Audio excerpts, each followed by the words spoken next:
The Arizona Senate race now within the margin of error. Republican Blake Masters closing the gap in the latest Fox News poll. Incumbent Democrat Mark Kelly ahead by 6, 46-40 in our poll, down from an 8-point lead in August. But there are other polls showing it even closer. Joining us now is Arizona Senate candidate Blake Masters. Great to have you here. I know you've been out there campaigning, and I'm curious what you think are the key issues that will convince voters to fire Senator Mark Kelly in Arizona when the election's taken place. Absolutely, Dana. I mean, the first is inflation. You know, here in the greater Phoenix metro, we have the worst inflation, literally the worst in the whole country at 13%. And I suspect if you measure it properly, the real number is more like 15 to 20%. So again, this is Mark Kelly's fault. You know, Joe Biden, Mark Kelly, they declared war on American energy. They surrendered our energy independence. And then they printed $6 trillion too quickly. And so that caused this massive inflation. And then the second is the border. You know, this wide open southern border, again, Joe Biden and Mark Kelly, they caused this crisis.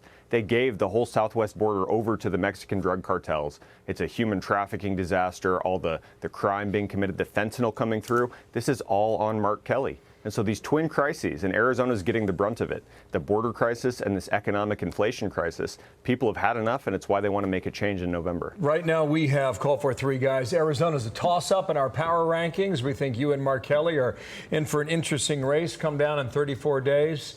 If you look right to the middle of our screen, all that in yellow, there's 4 races, and one of those is in Arizona. Question for you, sir. CBS had a poll this morning that has it 51-48. Mark Kelly with a 3-point lead, but within the margin of error. President Trump had a rally for you in July. He's coming back this weekend on Sunday. Can you win this race without him? We're going to win this race. You know, I think it's surprising the Democrats. You know, Mark Kelly and the Democrats, they've spent $75 million already out the door, and they'll probably spend another $30 million. And I think they thought they could buy it, but they can't buy these things. They can't fool people. And so the more money they spend, the closer and closer I get in the polls. There's reason to think it's actually closer than 3. I think we're going to catch Mark Kelly. We're going to pass him. And we're going to win back this Senate seat for the people of Arizona. I have no doubt. You mentioned drugs coming across the southern border. I just want to pull up for everyone. This is call for number 5. Just the numbers are astounding about the pounds that we have seized on the southern border. But beyond those numbers, what has moved you when you've talked to people who have been affected directly by a fentanyl poisoning? Well, you know, the crazy thing about fentanyl is it is just, and it's in a class of its own. It's a poison. And I'm glad you said poisoning. I've stopped using the term overdose because it's a poisoning. And, you know, I was just talking with a woman who lost her 14-year-old son last week. He thought he was taking 1 Percocet. Well, it was laced with fentanyl, and now he's gone.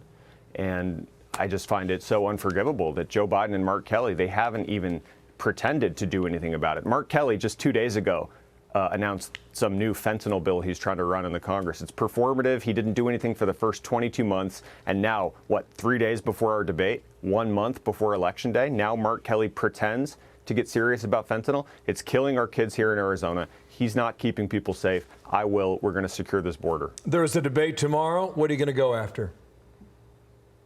His record. You know, he's going to lie about me. He's going to lie about his own record. All I have to do is tell the truth, which is that Mark Kelly pretended that he'd be a moderate. He promised people he'd be an independent. And then he gets to D.C. and he's voting in lockstep for the Chuck Schumer, Joe Biden agenda. Turns out people don't like that. And it's easy to see why. Look around. Nothing is working. It's Mark Kelly's fault. If I just tell the truth, we're going to crush him in this debate tomorrow.